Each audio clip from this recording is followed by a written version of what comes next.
Hello. Yes, જાગૃત અવાજમાં તમારું સ્વાગત છે. મારું નામ છે ચિંતન અખાણી. કેમ છો બધા? આવી ગયા છો? ધોરણ 10માં દ્વિઘાત સમીકરણનું ચેપ્ટર આપણે ભણી રહ્યા છીએ. આગળ લેક્ચરમાં આપણે જોયું કે દ્વિઘાત સમીકરણ છે કે નહીં કેવી રીતે ખબર પડે. દ્વિઘાત સમીકરણની વ્યાખ્યા જોઈ લીધી, બરોબર. આગળના ચેપ્ટર્સ તમારે જોવાના બાકી હોય તો ડિસ્ક્રિપ્શન બોક્સમાં બેટા પ્લેલિસ્ટની લિંક છે, ત્યાંથી તમે લોકો આગળના ચેપ્ટર્સ જોઈ શકો છો. એની સાથે સાથે તમારે જો ફ્રી ઓફ કોસ્ટ મટીરિયલ જોઈતું હોય તો ડિસ્ક્રિપ્શન બોક્સમાં વેબસાઇટની પણ લિંક છે. એમાં તમે ફ્રી ઓફ કોસ્ટ શું કહેવાય મટીરિયલ પણ લઈ શકો છો, રાઈટ. તો હવે સ્વાધ્યાય જે છે એમાં આગળનો દાખલો જોઈએ કે નીચે આપેલ પરિસ્થિતિઓને દ્વિઘાત સમીકરણ સ્વરૂપે દર્શાવો, બરોબર. તો જો દ્વિઘાત, એક તો પહેલા મગજ દોડાવવાનું કે બેટા દ્વિઘાત સમીકરણ આપણને કીધું હતું, તો દ્વિઘાત સમીકરણમાં હંમેશા એક જ ચલ હતો. જો આગળના દાખલા તમે જો બધા એક્સના સ્વરૂપમાં હતા, x x x x x, તો એક્સ વાય ભેગા નહીં આવે, તો એક જ એક્સના સ્વરૂપમાં આવશે. તેવો પ્રયત્ન કરશું બેટા કે આપણે એક્સના સ્વરૂપમાં આવે, અને એક્સના સ્વરૂપમાં આવે એના માટે પ્રયત્ન કરવો હોય તો એના માટેનો આ દાખલો છે. જોઈ લઈએ આપણે શું કહે છે. જમીનના એક લંબચોરસ ટુકડો છે, નું ક્ષેત્રફળ 528 મીટર છે. એક આ લંબચોરસ ટુકડો છે બેટા, બરોબર. આ જે બેટા લંબચોરસ ટુકડો જે છે એનું જે ક્ષેત્રફળ જે છે બેટા, એક ક્ષેત્રફળ અહીંયા લખેલું છે 528 મીટર સ્ક્વેર, બરાબર. Metre square. તેની લંબાઈ અને પહોળાઈના બમણાથી 1 મીટર જેટલી વધુ છે. તેની લંબાઈ, ધારો કે આપણે માની લઈએ, ધારો કે લંબાઈ છે x મીટર, ધારો કે, કેમ કે આપણે x ના સ્વરૂપમાં જ લાવીશું હંમેશા. આમ તો તમે y ના સ્વરૂપમાં લાવવા તો લાવી શકો, પણ એક જ ચલ લઈ શકો. તો આપણે જનરલી આપણા પૂર્વજો x ના રૂપમાં લાવતા હોય છે, એટલે આપણે x ના રૂપમાં લાવીશું. બાકી તમારે જે પણ ચલ તરીકે લેવું છે લઈ શકો.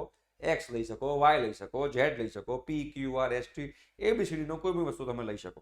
બટ આપણા પૂર્વજો x ના સ્વરૂપમાં લાવતા હતા, તો આપણે x ના સ્વરૂપમાં લાવીશું. બહુ ડીલ પણ નહીં લેવાની વાત, બરાબર. ધારો કે લંબાઈ જે છે x મીટર છે, ધારો કે લંબાઈ જે છે એ x મીટર છે એવું માન લઈએ. હવે શું કીધું છે?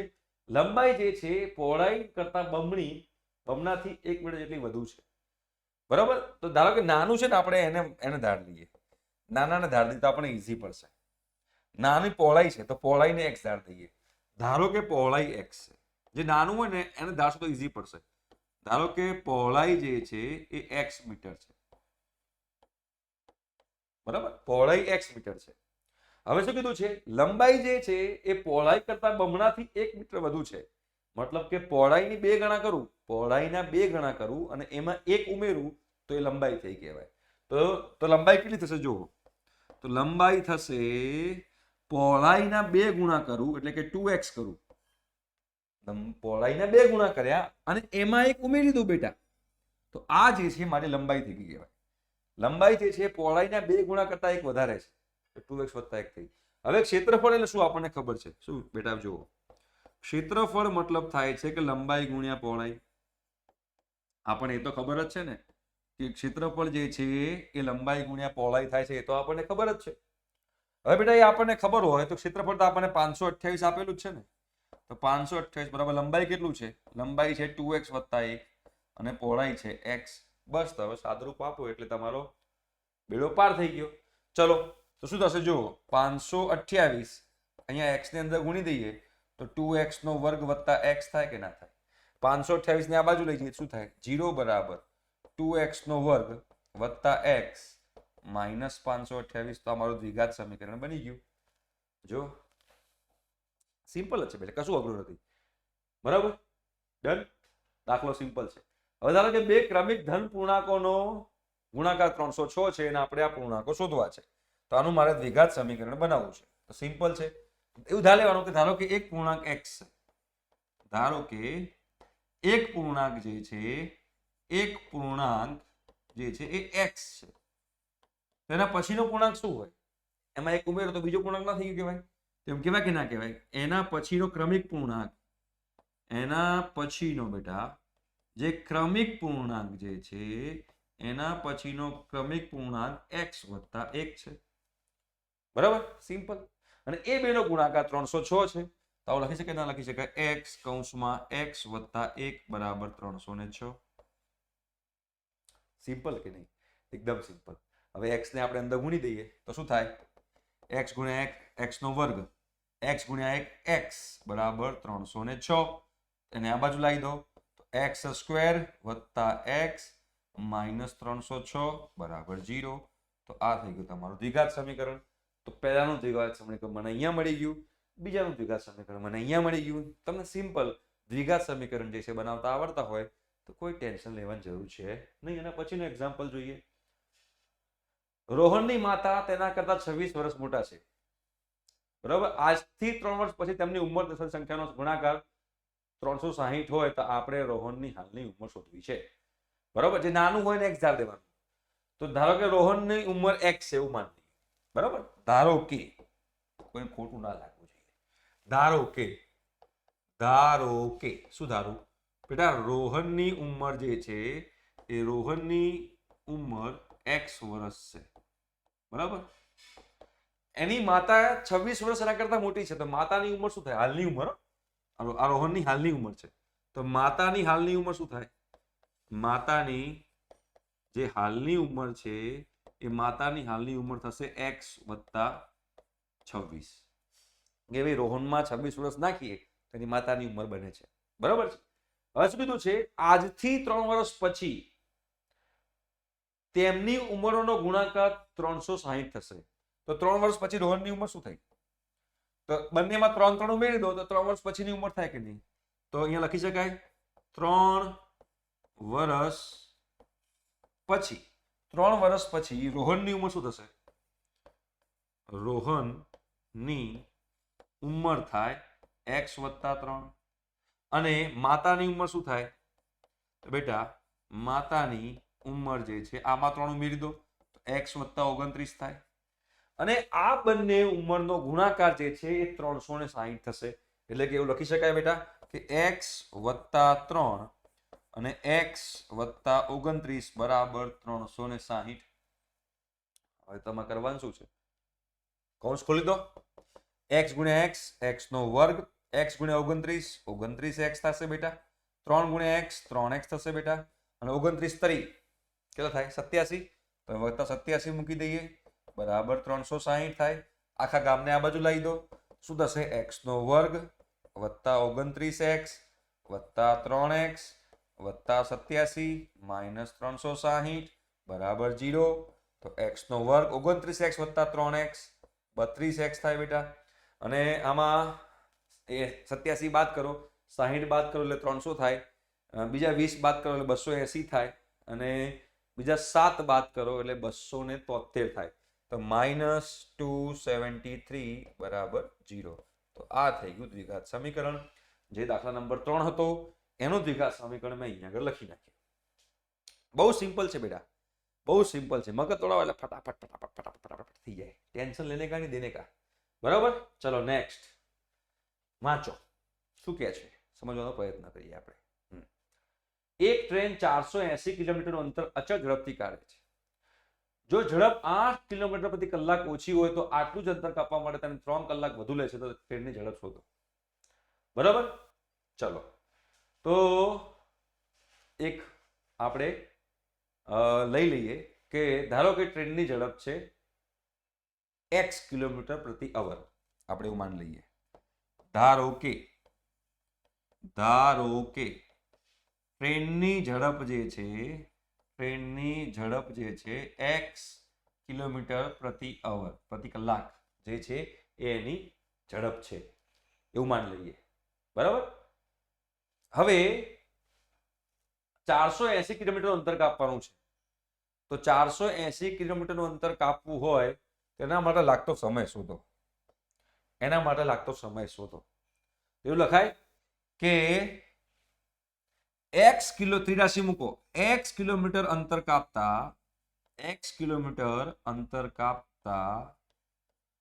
કેટલા કલાક લાગે છે? x કિલોમીટર અંતર કાપતા 1 કલાક લાગે. કેમ 1 કલાક લાગે છે? કેમ કે એની ઝડપ છે x કિલોમીટર પ્રતિ અવર, મતલબ કે 1 કલાકમાં x કિલોમીટર અંતર કાપે છે. તો 480 કિલોમીટર અંતર કાપતા કેટલો સમય લાગે? અંતર કાપતા કેટલો સમય લાગે?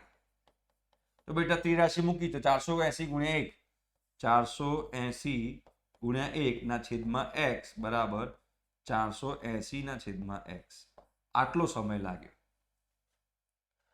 હવે શું કહે છે કે જો એની ઝડપ 8 કિલોમીટર પ્રતિ કલાક કરતા જેટલી ઓછી કરવામાં આવે તો હવે નવી ઝડપ કેટલી થઈ?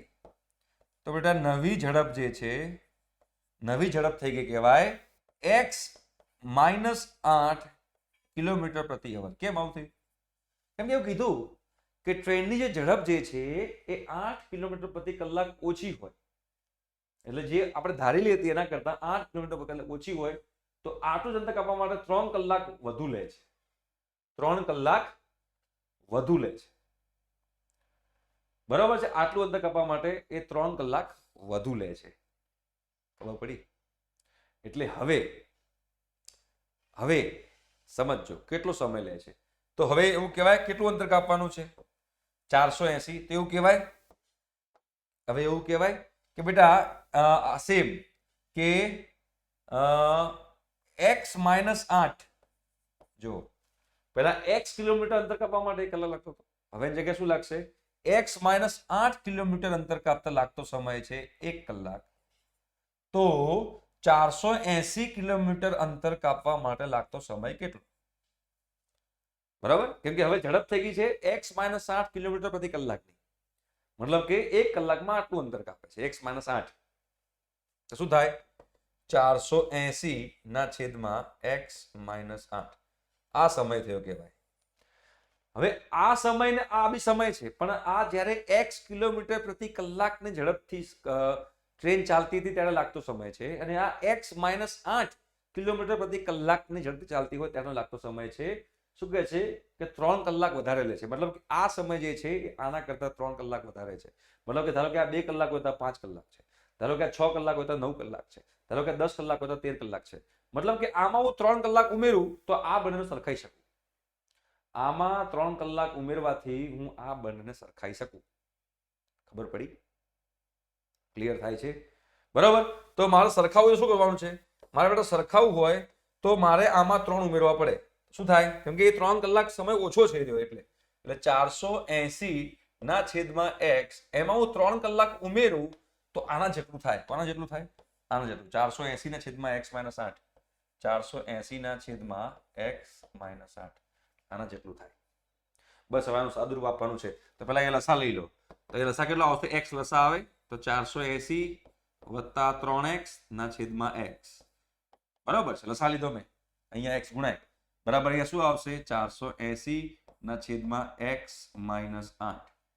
ચલો, તો હવે x - 8 અહીંયા ગુણાય અને અહીંયા x અહીંયા ગુણાય. તો 480 વત્તા 3x ના કૌંસમાં શું આવશે? x - 8. ચોકડી ગુણાકાર કરું છું. આ ગુણ્યા આ બરાબર આ ગુણ્યા આ. શું થશે? 480x. બરાબર? હવે કૌંસ ખોલીએ. ચલો, 480 ગુણ્યા x 480x થાય. 480 ગુણ્યા 8 તો 48 ગુણ્યા 8 કરી નાખો. 8 8 64 વધી પડી 6. 8 ચોક 32 ને 2 38. 6 38 તો થાય 3840. તો માઇનસ 3840. 3x ગુણ્યા x તો વત્તા 3x નો વર્ગ. માઇનસ 8 ગુણ્યા 3x તો માઇનસ 24x બરાબર 480x. બધી વસ્તુ આ બદલાઈ દો. તો 480x માઇનસ 3840 વત્તા 3x square minus 24x minus 480x બરાબર 0. આ બંને કેન્સલ થઈ ગયા. હવે આને આપણે ગોઠવી કાઢીએ. હંમેશા જ્યારે દ્વિઘાત સમીકરણ આપણે ગોઠવતા હોઈએ ને તો પહેલા મહત્તમ ઘાતવાળું પદ મૂકવાનું. તો મહત્તમ ઘાતવાળું પદ 3x નો વર્ગ છે, તો પહેલા મૂકી દઈએ 3x નો વર્ગ. મહત્તમ ઘાત જે 3x નો વર્ગ, પછી 24x તો માઇનસ 24x અને માઇનસ 3840. બરાબર? હવે આ બધાને 3 વડે ભગાય એમ છે. આને 3 ને બી 3 વડે ભગાય, 24 ને પણ 3 વડે ભગાય. અહીંયા 3 ની ચાવી લગાવો. 4 ને 8 12 ને 3 15 તેને 3 વડે ભગાય. તો બધાને 3 વડે ભાગી દઉં તો શું થાય? x નો વર્ગ માઇનસ 8x 3 એકા 3 3 દુ 6 2 3 8 24 1280 બરાબર 0. તો આ મારું દ્વિઘાત સમીકરણ થઈ ગયું. બરાબર છે? અને આમાંથી તમારે x શોધવાનો હોય છે. x કેવી રીતે શોધવાનો એના માટે આપણે જવું પડે એના પછીના સ્વાધ્યાયમાં. તો આવશો ને? મળીએ છીએ નેક્સ્ટ લેક્ચરમાં. સ્વાધ્યાય 4.1 પતી ગયો છે અને એના પછી સ્વાધ્યાય 4.2 છે આપણે શરૂ કરશું, પણ એના માટે તમારે આવવું પડશે નેક્સ્ટ લેક્ચરમાં. ઠીક છે? Thank you so much. Bye bye.